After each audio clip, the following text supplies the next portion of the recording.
Here on the WIX editor, to delete the button, you want to find the specific button that you want to delete.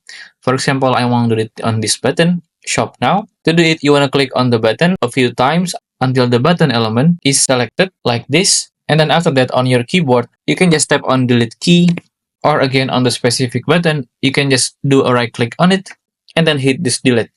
There you go.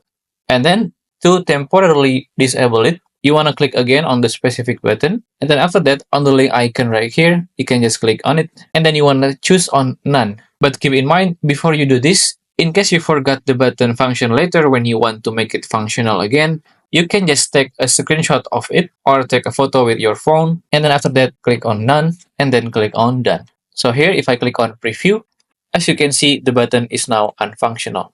So after you turn it off and want to turn it on again, on the specific button, just click on a few times and then click on link right here. And then just choose on where do you want the button to link to. For example, you want to link it to another page of your website. Just click on page, choose the page, and then click on done.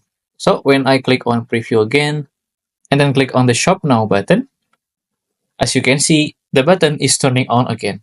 And then don't forget to click on publish after you've done with all the changes so your visitor can see the changes that you've just made. And that's how to delete or temporarily disable button on the WIX. If you find this video useful, please consider like and subscribe.